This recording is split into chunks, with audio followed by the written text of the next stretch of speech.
In the darkness of the night, the pale moonlight slipped through the clouds and fell over the auction yard as though a white shroud had been draped over a corpse.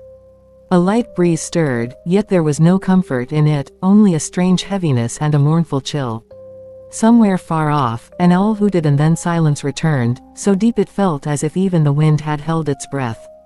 Around the auction ground stood a crowd, their faces lit by flickering oil lamps, showing a mix of greed and curiosity.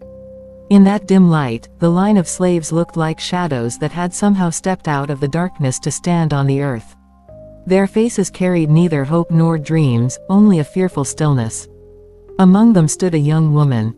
Her eyes were large and deep, yet there was a flicker of fear in them that could haunt anyone who noticed it. Her body was thin and slightly bent, as if years of cruelty had gnawed away her very bones. But the most striking thing about her was the slight swell of her belly, a fragile seed of life growing within her, not born of hope but of oppression and nightmarish violence. The auctioneer, an old man with a hard, weathered face, called out in his rough voice, "This girl, young and healthy, fit for any kind of work. Start the bidding." A murmur spread through the crowd. Someone whispered, "She's pregnant," another man snickered, "So what? The child will belong to the master too." At that moment, a middle-aged man stepped forward. There was a cruel glint of pride in his eyes. In his hand he held a single coin, just 12 cents. He said with a mocking grin, "12 cents, and she's mine." The crowd burst into laughter. Some were astonished by the low price, others ridiculed it, but none objected. In that place, the life of a slave was worth less than an old, worn-out boot. The auctioneer glanced around coldly, then shrugged and slammed down his gavel.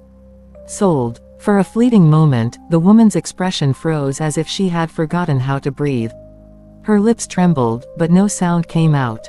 Her eyes glistened, yet no tears fell, perhaps even her tears had long since dried up. The new owner, a man named Jacob, stepped forward. There was the predatory gleam of a beast in his eyes. He grabbed the woman's arm roughly and dragged her away. Her steps faltered, but she offered no resistance. Her lips moved faintly, as if a prayer or a curse was caught there. The road to Jacob's house was deserted. His home stood at the edge of the village, an old, heavy-timbered house whose wooden boards creaked and groaned in the storms of night. The villagers called it, the Old Halder House, and spoke of it in hushed, fearful tones. They said many slaves had perished within those walls, and their restless spirits still lingered, trapped in the house's dark corners. Upon arriving, Jacob shoved the woman inside a small room. The air was damp, the walls stained with dark patches that looked disturbingly like splattered blood. In one corner stood an old rocking chair that creaked even with the slightest breeze. The woman sat down on the bare floor, her hands resting over her belly. Her heart was pounding wildly. She had the uneasy sense that unseen eyes were watching her. She turned to look behind her, nothing. Only the chair, swaying gently as if rocked by an invisible hand. Late into the night, when all else was still, she heard a faint sound through the wall, the muffled, broken sobbing of someone unseen. The sound was so fragile it seemed neither wholly male nor wholly female. Shivering, she drew back from the wall. The face of her previous master flashed before her eyes, the man who had subjected her to countless horrors and whose blood now pulsed in the child she carried. The air in the room grew heavy and cold. The rocking chair had stilled, but on the wall a shadow moved, wavering as if it had a life of its own. Her lips began to tremble. She placed her hand over her belly and whispered, "God, protect this child." Just then, the slow, heavy thud of footsteps sounded outside the door, Jacob's unmistakable tread. The door creaked open, spilling a narrow beam of light into the darkness.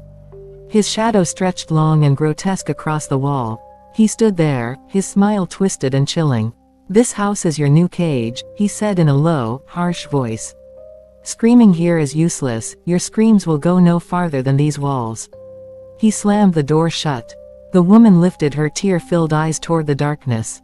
For an instant, she felt as though someone else was in the room with her, something that breathed cold and broken breaths close to her ear. That night she woke again and again, startled by the sensation that someone was leaning close to whisper to her. But each time she opened her eyes, she saw only the dark and heard only the steady dripping of water seeping from the damp wall, or perhaps it was the slow, soft fall of blood. The damp roads of the night were slowly surrendering to the pale light of dawn. Around Jacob's house, the mist clung to the earth like a sheet of gray ash laid over a grave. Even the crow of the rooster was muffled in the heavy morning air, as if daylight itself were reluctant to rise. Inside that prison-like house, the woman sat on the wooden floor. All night she had drifted in and out of sleep, caught between dream and waking. At times she felt as though a shadow moved past her in the dark. At other moments, it seemed as if the very walls of the room were breathing. When morning came, Jacob appeared at the door. Dark circles ringed his eyes as though he hadn't slept for days, but there was still that wicked glint in his gaze. He opened the door slowly, stepped inside, and smiled at the sight of her. "Now you'll do my work," he said in a harsh voice. "This house is your prison, and you will stay here no matter what." The woman lowered her eyes. She had no words left in her. She could not even imagine what awaited her next. The whispers of the night still echoed in her ears. The courtyard of the house was large but desolate. In the corners, wild weeds grew thick, like the lonely grass clinging to the edges of some forgotten graveyard. Jacob sent her out to work there, and she made her way to the old well to draw water. As she lowered the rope into the well and began to pull it up, she suddenly heard a deep, raspy sound from within, as if something down in the black depths had just drawn a long breath. Her heart skipped a beat. She staggered back in fright, but there was nothing there. Only the cold, dark hole of the well and its damp, chilly air. Then, faintly, a woman's voice drifted to her, soft and low, as if carried on the wind.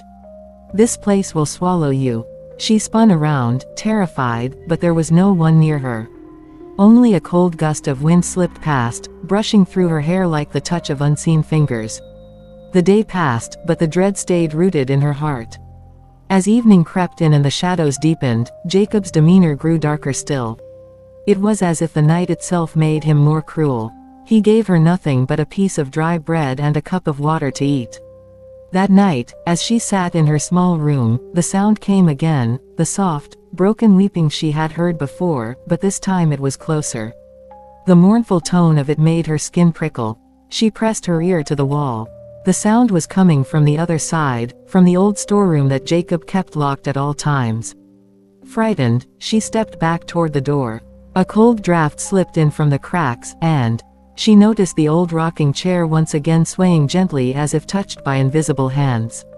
Suddenly, there came a faint tapping from the locked storeroom door, a slow, hollow knock, as though someone trapped inside was begging to be let out. The woman clutched her belly in terror, her heart pounding in her chest. A memory flashed in her mind, the stories she had overheard before the auction. People had said that Jacob's father had once kept slaves imprisoned in this very house, torturing them until many of them died right on these floors. The village elders believed that their restless souls still wandered within these walls. Late that night, she awoke again, startled by the soft sound of footsteps. They were so light, so soft, as if someone were walking barefoot across the floor. Her eyes darted nervously around the room. Then she saw it, a faint, hazy figure standing at the door. It was shaped like a person, yet thin and translucent like mist. Her breath caught in her throat. She wanted to scream, but her lips would not part. The shadow lingered there for a moment, then slowly raised one arm and pointed toward the wall, to a narrow gap between the old bricks. The woman stared at it, her heart hammering.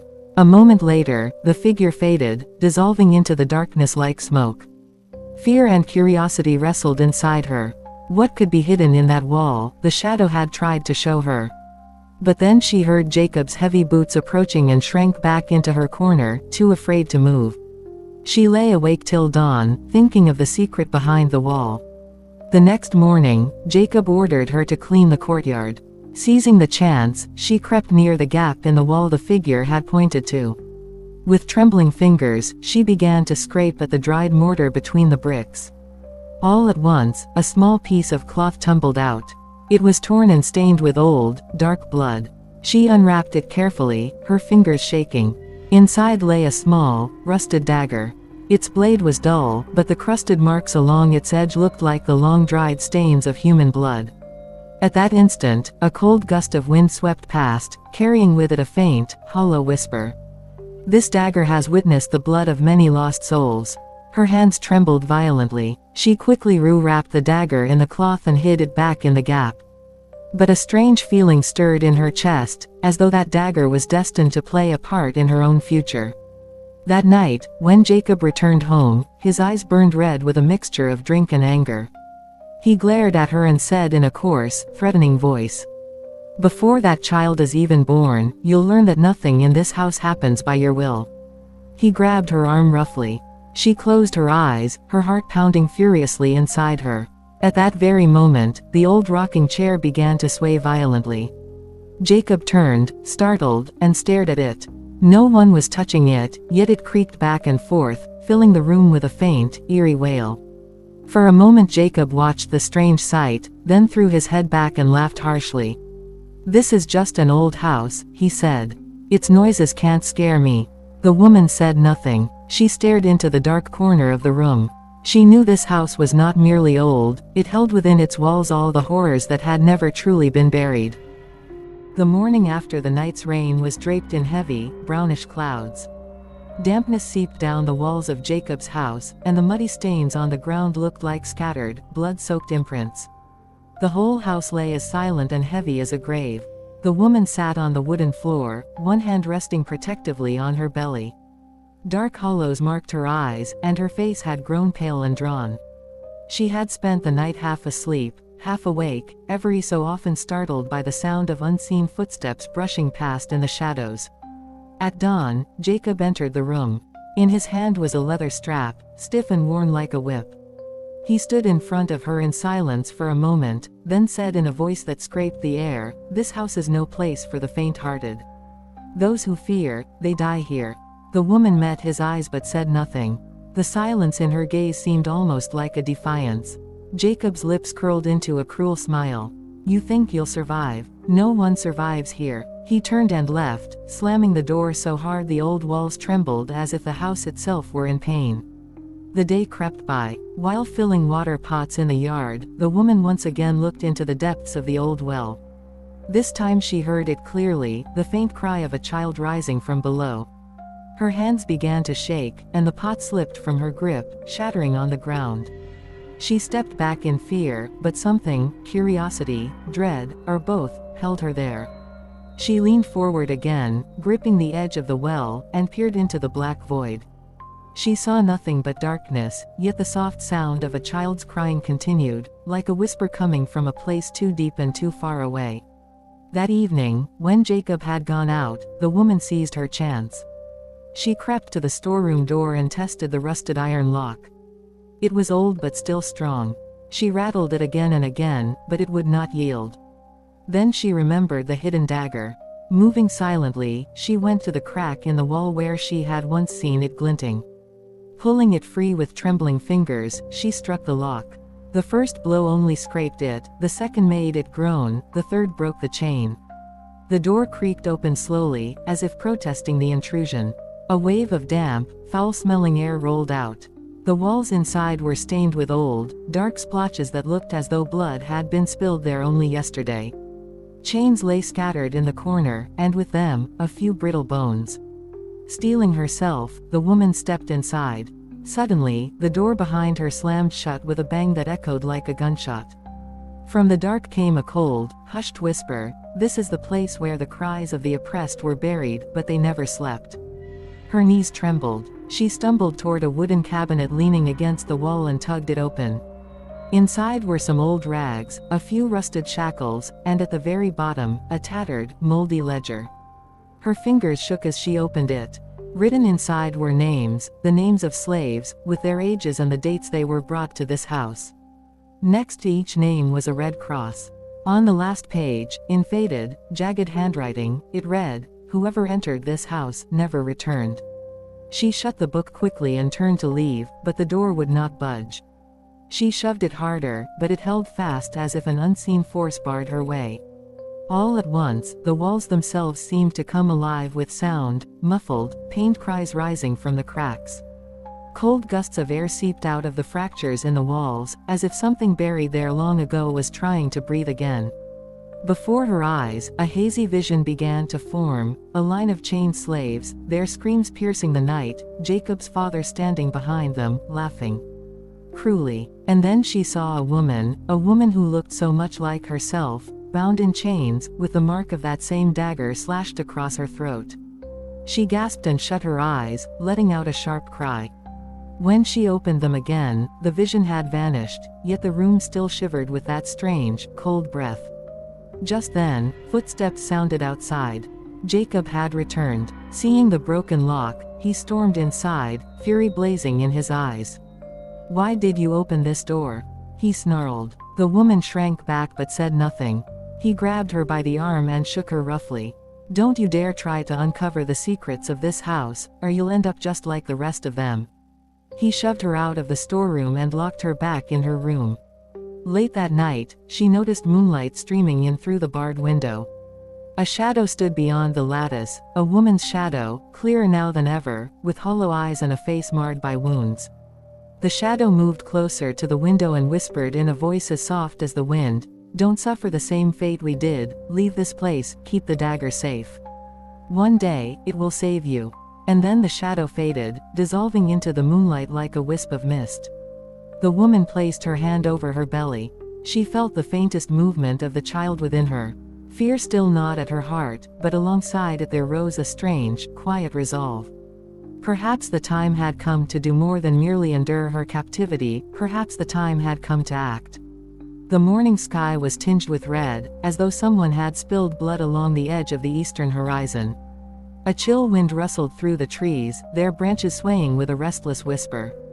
Around Jacob's house, the air felt as if the entire valley were holding its breath, waiting for something terrible to happen. After the haunting visions of the previous night, the woman could no longer remain silent. She took the dagger from the crack in the wall, wrapped it in a cloth, and kept it close by her side. When Jacob left the house that morning, the woman stepped into the yard. There was no longer fear in her eyes, instead, there was a quiet, burning resolve. She went to the old well and leaned over it once more. From the depths below came that same faint sound, but this time it was not the cry of a child. It was the voice of a grown woman, soft yet desperate. "Free us, take us away from here." Tears welled in the woman's eyes as she whispered back, her voice breaking. "I cannot free you, but I will end this." She returned to her room and sat on the floor, lost in thought. A decision was settling in her heart like a stone sinking in deep water. Jacob's cruelty, and the suffering of the restless souls trapped within those walls, could no longer be endured. By evening, the sky had grown dark with heavy clouds. Thunder rolled in the distance, and the wind brought the sharp scent of a coming storm. Jacob stumbled into the house, drunk, pushing the door open with a heavy shove. His eyes burned with that familiar, vicious gleam. "So, did you work today?" he sneered, "or did you spend the whole day talking to the walls?" The woman lowered her gaze but tightened her grip on the cloth-wrapped dagger. Jacob stepped closer, his voice rising, harsh and jagged. "I told you, this house runs by my will. Do you think you can change anything?" His face was twisted with that same brutal arrogance. The woman met his eyes in silence. Her heart pounded in her chest, but behind her gaze lay a hidden determination. Night deepened, and the storm outside gathered strength. Rain lashed against the windows, dripping through the cracks. The old rocking chair in the corner began to sway on its own, as if an unseen hand pushed it. Then came the whispers, first soft as the hiss of the wind, then louder, rising in a chorus. The woman saw thin tendrils of mist seeping out of the cracks in the walls, curling together in the center of the room. These were the spirits of the slaves who had perished in that house, drawn by the storm. A shrill, piercing scream tore through the house, echoing in every corner. Jacob, startled, froze at the threshold of the room. For the first time, fear flickered in his eyes. "Who's there?" he shouted. In answer, the storeroom door creaked and then burst open on its own. A gust of damp, fetid air swept in, carrying with it the echoes of countless cries. The woman rose slowly to her feet. The dagger was no longer wrapped, its blade glimmered in the flash of lightning. "They've come to claim the price of your cruelty, Jacob," she said in a low, steady voice. Jacob tried to laugh, but his voice trembled. "You think you can stop me?" You're just a slave, and these shadows can do nothing." The woman stepped forward. Fear no longer clouded her eyes. The misty forms of the spirits swirled around her, as if shielding her, giving her their strength. Lightning cracked across the sky, and for a heartbeat the entire house was bathed in a blinding white light. Jacob saw them, faces of the dead, etched with anguish and rage, bleeding and bound in chains, emerging from the very walls. The spectral forms surged toward him. He staggered back in panic, but his feet faltered. The woman advanced, raising the dagger high. "This is for all of them, for everyone you imprisoned and destroyed in this house," she said in a cold, unwavering tone. Before Jacob could scream again, the blade struck deep into his chest. For a long, suspended moment, the room fell silent. Then came the sound, chains snapping, walls groaning, voices rising in a final, fierce cry. The mist wrapped itself around Jacob, clinging to him like a shroud. His face twisted in terror as the life drained from his eyes. He collapsed onto the floor, still and silent. The rocking chair gave one last, harsh creak and then stilled. The cold drafts from the walls began to fade, leaving the room strangely calm. The woman lowered the dagger to the floor. Her eyes were wet with tears, but there was a quiet peace on her face, a release she had not known before. She looked toward the window. The storm had passed, and a faint light was spreading across the sky. At that moment, she felt a presence beside her. Turning, she saw the same shadowed figure of the woman who had once whispered to her in the night. But now the figure's face was free of wounds, serene and calm. "You set us free," the spirit said with a faint, grateful smile. Then, slowly, it faded into the pale light, leaving the room empty and still. The woman placed her hand on her belly. For the first time, hope stirred within her, fragile but real. She knew the road ahead would not be easy, but she was no longer a prisoner. Outside in the yard, raindrops fell from the branches of the old tree, each drop striking the earth as though washing away the sins that had soaked into the ground. The woman turned to look at the house one last time. She knew it stood empty now, its walls finally rid of the screams that had been buried in them for so long. She stepped through the doorway and out into the mist-covered path, walking toward the first faint glow of dawn. The story of the old Halder house lived on for years in the whispers of the villagers. People said that the house would never harm anyone again, for on the night Jacob died, every soul trapped within its walls was finally set free. In the stillness of the village, sometimes at night, the faint sound of a child's cry could be heard. But the villagers said it was no curse, only the last lingering memory of the tormented spirits. The woman, once sold for the price of 12 cents, set out on a new journey with her child. Her steps were slow, but her heart was steady and strong. Her story remained as a testament to the darkness of slavery and the cruelty of humanity, a reminder of what should never be repeated. If you love hearing real and chilling stories, subscribe to our channel Dark History and don't forget to hit the bell icon so you never miss a new story.